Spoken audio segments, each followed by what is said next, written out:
Hello friend, welcome back to B channel R K education. मैं राजीव कुमार स्वागत करता हूं आज के इस नए वीडियो में, जो कि है railway most important question NTPC and group D के लिए। तो चलिए आज का अपना हम वीडियो शुरू करते हैं। इससे पहले इस चैनल को सब्सक्राइब ज़रूर करें, क्योंकि इससे भी अच्छे अच्छे वीडियो आपको लगातार मिलते रहेंगे। तो चलिए क्वेश्चन देखते हैं। आज का जो हमारा पहला क्वेश्चन है, लोकसभा के सदस्य बनने के लिए न्यूनतम उम्र कितनी होनी चाहिए? यानी लोकसभा के सदस्य बनने के लिए कम से कम आपको कितनी उम्र होना चाहिए? ऑप्शन है 21, 25, 30 या 35। तो इसका राइट आंसर हो जाएगा ऑप्शन नंबर बी 25।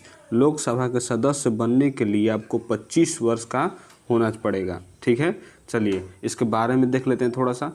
देश की सबसे कम उम्र की महिला सांसद 25 वर्षीय चंद्राणी मुर्मू।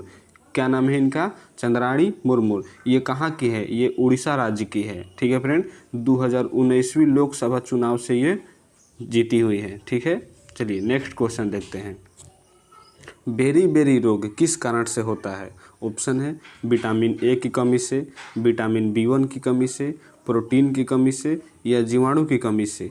तो इसका राइट आंसर हो जाएगा option number B, vitamin B1 की कमी से। देखिए, बेरी बेरी का अर्थ है चल नहीं सकता। बेरी बेरी का क्या अर्थ है? चल नहीं सकता। संसार के जिन क्षेत्रों में चावल मुख्य आहार है, उनमें यह रोग विशेष रूप से पाया जाता है। ठीक है, इसका रासायनिक नाम क्या है? तो इसका रासायनिक नाम है थायमीन। क्या नाम है इसका रासायनिक नाम? थायमीन। बेरी बेरी का रासायनिक नाम थायमीन। इस रोग में क्या होता है कि जो हाथ के हथेली है उसमें खुजली टाइप के होने लगता है, बीमारी होने लगता है, नाखून का बीमारी होने लगता है बेरी बेरी रोग में। ठीक है, चलिए नेक्स्ट क्वेश्चन देखते हैं। मानव शरीर में सबसे लंबी अस्थि है। मानव शरीर में सबसे लंबी अस्थि है। अस्थि मतलब हड्डी। ठीक है, ऑप्शन है अलाना, ह्यूमस, फीमर या टिबिया। तो इसका राइट आंसर हो जाएगा ऑप्शन नंबर सी, फीमर। मानव शरीर के सबसे लंबी हड्डी कौन सी है? फीमर है। देखिए, फीमर की लंबाई हमारे हाइट के 1/4 के बराबर होती है। यानी कोई व्यक्ति 4 फीट की है तो फीमर की लंबाई 1 फीट होगी। ठीक है, ठीक है फ्रेंड, यह हड्डी शरीर का पूरा भाग सहन करती है। यह फीमर हड्डी कहाँ होती है? देखिए, यहाँ से यहाँ तक, यहाँ से यहाँ तक क्या है? फीमर हड्डी है। इसकी लंबाई इतना आपकी लंबाई होगी, उसकी 1 फीट फीमर हड्डी की लंबाई होगी। यानी मान लीजिए आपकी हाइट 4 फीट है तो फीमर की लंबाई 1 फीट होगी। ठीक है फ्रेंड, चलिए नेक्स्ट क्वेश्चन देखते हैं। मानव शरीर में खून के शुद्धिकरण की प्रक्रिया को क्या कहते हैं? मानव शरीर में खून की शुद्धिकरण, किसकी शुद्धिकरण? खून की शुद्धिकरण की प्रक्रिया को क्या कहते हैं? मान लीजिए जब कोई व्यक्ति का खून खराब हो जाता है तो उसमें नए खून डाला जाता है, तो वही प्रक्रिया को हम क्या कहते हैं? ऑप्शन है हीमोलेसिस, डायलिसिस, फाइब्रोसिस या पैरालिसिस। तो इसका राइट आंसर हो जाएगा option number B, dialysis. Dialysis प्रक्रिया आप 10th क्लास में पढ़े होंगे। देखिए, यही है डायलिसिस प्रक्रिया। डायलिसिस प्रक्रिया को तब अपनाया जाता है जब किसी व्यक्ति के वृक्क यानी गुर्दों सही से काम नहीं कर रहे होते हैं। ठीक है, चलिए नेक्स्ट क्वेश्चन देखते हैं। नेक्स्ट क्वेश्चन है, जब एक व्यक्ति वृद्ध हो जाता है तो उसका सामान्य रक्तदाब, ठीक है, यानी जब कोई व्यक्ति वृद्ध हो जाता है तो उसका सामान्य रक्तदाब क्या होता है? घट जाता है कि बढ़ जाता है कि उतना ही रहता है कि बदलता रहता है? तो इसका राइट आंसर हो जाएगा ऑप्शन नंबर बी, बढ़ जाता है। रक्तदाब क्या हो जाता है? उसका बढ़ जाता है। जब कोई व्यक्ति वृद्ध हो जाता है तो उसका रक्तदाब क्या हो जाता है? बढ़ जाता है, ब्लड प्रेशर बढ़ जाता है। यही है, देखिए रक्तदाब मापने का यंत्र यही है। इसको हम क्या कहते हैं? इसको स्फिग्नोमीटर कहते हैं। क्या कहते हैं? स्फिग्नोमीटर। देखिए यहाँ लिखा हुआ है, रक्तदाब मापने वाले यंत्र को स्फिग्नोमीटर कहा जाता है। ठीक है फ्रेंड, चलिए नेक्स्ट क्वेश्चन देखते हैं। किस राज्य को भारत का अन्न भंडार कहा जाता है? अन्न भंडार मतलब जो ज़्यादा फसल का उत्पादन करे, भोजन का भंडार। ठीक है, ऑप्शन है बिहार, पंजाब, राजस्थान, उत्तर प्रदेश। तो इसका राइट आंसर हो जाएगा option number B, Punjab. Bharat के पंजाब राज्य को अन्न भंडार कहा जाता है। ठीक है, यहाँ देखिए, पंजाब राज्य देश के पंजाब राज्य देश के भौगोलिक क्षेत्रों के सिर्फ 1.5% भाग में, ठीक है, 1.5% भाग में देश के गेहूं के उत्पादन का 22%, चावल का 12% और कपास की 12% पैदावार करता है। यानी जो पंजाब है 1.5% भाग, उसका कितना 1.5% भाग में 22% गेहूं का उत्पादन करता है, ठीक है, 12% चावल का उत्पादन करता है और 12% कपास का उत्पादन करता है। ठीक है फ्रेंड, क्लियर। चलिए नेक्स्ट क्वेश्चन देखते हैं। अग्निवलय की उपस्थिति किस महासागर में पाई जाती है?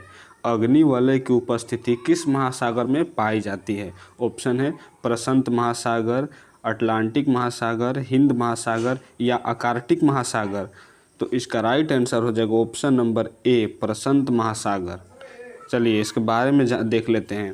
विश्व के लगभग 2/3 ज्वालामुखी प्रशांत महासागर के वृत्त में पाए जाते हैं। ये वृत्त क्या है? अग्निवृत्त वलय क्या है? तो देखिए ये जो रेड कलर का जो दिखाई दे रहा है, रेड कलर के, यही है अग्निवृत्त वलय। क्या है? अग्निवृत्त वलय, ठीक है, इसी को हम कहते हैं अग्निवृत्त वलय। कहाँ पाया जाता है? तो ये प्रशांत महासागर में पाए जाते हैं। ठीक है फ्रेंड, चलिए नेक्स्ट क्वेश्चन देखते हैं। उड़ीसा में कपास का सबसे बड़ा निर्यातक देश निम्नलिखित में से कौन सा है? ऑप्शन है चीन, मिस्र, संयुक्त राज्य अमेरिका या भारत। तो इसका राइट आंसर हो जाएगा ऑप्शन नंबर सी, संयुक्त राज्य अमेरिका। उड़ीसा में कपास का सबसे निर्यातक देश संयुक्त राज्य अमेरिका है। ठीक है, अब ये बताइए कि भारत में सबसे ज़्यादा कपास का उत्पादन किस राज्य में होता है? तो देखिए भारत में सबसे ज़्यादा कपास का उत्पादन गुजरात में होता है, यहाँ, ठीक है, गुजरात में होता है। इसमें रुई तैयार की जाती है। क्या तैयार की जाती है? रुई तैयार की जाती है, ठीक है, जिसे हम सफ़ेद सोना कहते हैं। क्या कहते हैं? सफ़ेद सोना कहते हैं। ठीक है फ्रेंड, कपास को ही सफ़ेद सोना कहा जाता है।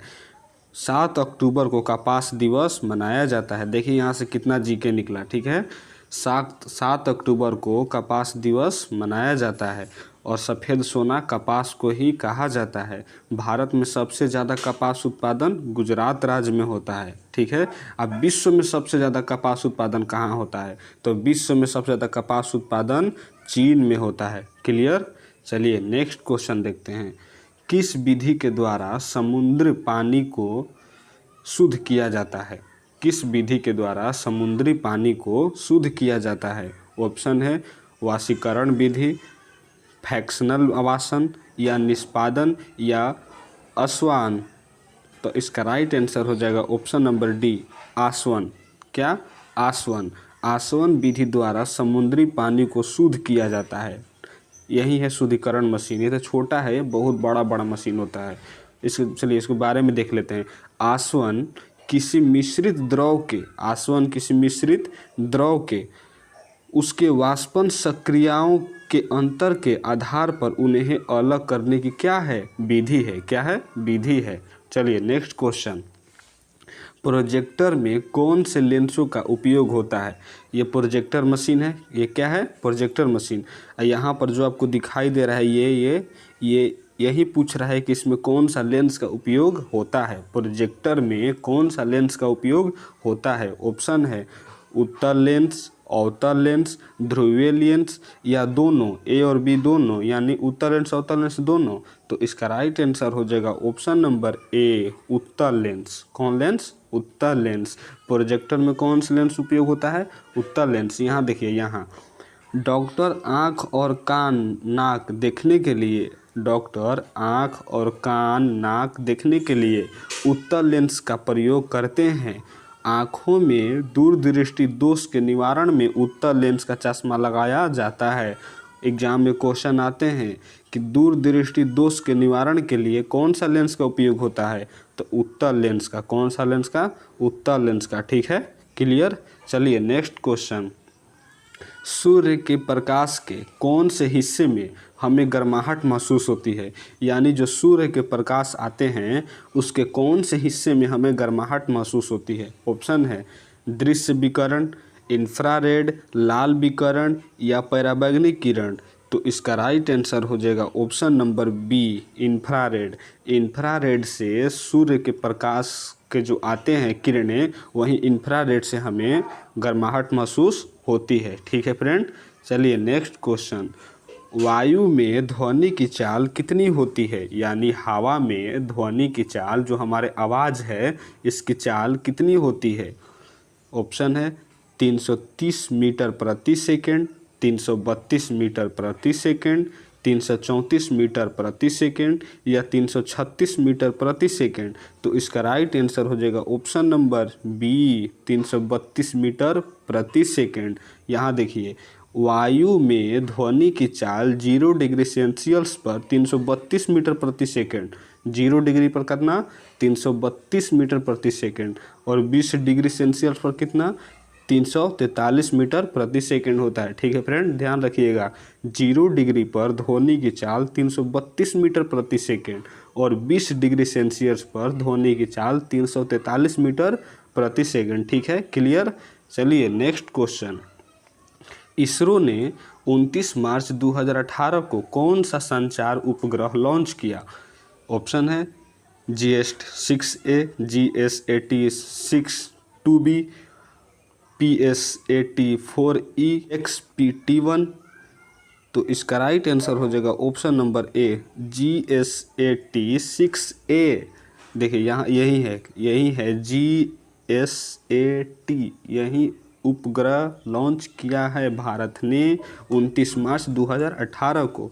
यहाँ देखिए GS-86A भारतीय अंतरिक्ष अनुसंधान संगठन द्वारा संचालित एक क्या है, संचार उपग्रह है। क्या है, संचार उपग्रह। ठीक है, चलिए नेक्स्ट क्वेश्चन। निम्नलिखित में से कौन जैन धर्म का संरक्षक थे। ऑप्शन है बिम्बिसार, कालाशोक, खारवेल या सतकर्णिक। तो इसका राइट आंसर हो जाएगा ऑप्शन नंबर सी खारवेल। ये कौन है, ये खारवेल है, यही जैन धर्म का संरक्षक थे। देखिए खारवेल 193 ईसा पूर्व कालिंग, कहाँ है कालिंग, वर्तमान में भी उड़ीसा में है, के में राज करने वाले महामेघावन वंश का तृतीय एवं सबसे महान प्रखट राजा थे। ठीक है, महामेघावन वंश का, किस वंश का, महामेघावन वंश का तृतीय एवं सबसे महान प्रकट सम्राट थे। ठीक है, 1833 में, 1835 में, 1840 में या 1872 में। तो इसका राइट आंसर हो जाएगा ऑप्शन नंबर बी 1835 में। प्रथम चाय बागान 1835 में लगाया गया था। यहाँ देखिए, भारत के governor general Lord William Bentinck ने 1834 में चाय की परंपरा भारत में शुरू करने और उसका उत्पादन करने के लिए एक समिति का गठन किया। इसके बाद 1835 में असम में चाय के बागान लगाए गए। कब, 1835 में चाय के बागान लगाए गए, कहाँ, असम में। ठीक है, चलिए नेक्स्ट क्वेश्चन। 1916 के लखनऊ अधिवेशन में मुस्लिम लीग की अध्यक्षता किसने की। ऑप्शन है मोहम्मद अली जिन्ना, शौकत अली, मौलाना मोहम्मद अली या मजरुल हक। तो इसका राइट आंसर हो जाएगा option number A Mohammad Ali Jinnah ने। ठीक है, चलिए नेक्स्ट क्वेश्चन देखते हैं। भारत में सबसे बड़ा रेल इंजन कारखाना कहाँ स्थित है। ऑप्शन है चेन्नई, वाराणसी, कपूरथला या चितरंजन। तो इसका राइट आंसर हो जाएगा ऑप्शन नंबर डी चितरंजन में भारत का सबसे बड़ा रेल कारखाना स्थित है। इसके बारे में थोड़ा देख लेते हैं। चितरंजन लोकोमोटिव्स वर्क भारत में आसनसोल के चितरंजन में स्थित है। आसनसोल कहाँ है, तो पश्चिम बंगाल में। ठीक है, चितरंजन में स्थित है। एक राज्य के स्वामित्व वाली विद्युत लोकोमोटिव निर्माता फैक्ट्री है। यह दुनिया के सबसे बड़े लोकोमोटिव निर्माताओं में से क्या है, एक है। ठीक है फ्रेंड, क्लियर। चलिए नेक्स्ट क्वेश्चन। हिंद स्वराज पुस्तक किसने लिखी। ऑप्शन है बाल गंगाधर तिलक, गोविंद बल्लभ पंत, गुरु गोलवलकर या महात्मा गांधी। तो इसका राइट आंसर हो जाएगा option number D Mahatma Gandhi ने। हिंद स्वराज पुस्तक किसने लिखे थे, महात्मा गांधी लिखे थे। देखिए, हिंद स्वराज गांधी जी द्वारा रचित एक पुस्तक का नाम है। इसका मूल रचना 1909 में गुजराती में की गई थी। किसी भाषा में की गई थी, तो गुजराती भाषा में की गई थी। कब, 1909 में। ठीक है फ्रेंड, चलिए नेक्स्ट क्वेश्चन देखते हैं। महिला श्रमिक प्रस्तुति योजना की शुरुआत किस राज्य में की गई है? महिला प्रस्तुति योजना क्या है? महिला प्रस्तुति योजना पहले इसका ऑप्शन देख लीजिए, इसके बारे में हम यहाँ चर्चा करेंगे। देखिए यहाँ हम चर्चा करेंगे, इसका ऑप्शन देखते हैं। छत्तीसगढ़, मध्य प्रदेश, महाराष्ट्र या हरियाणा। तो इसका राइट आंसर हो जाएगा option number B, Madhya Pradesh.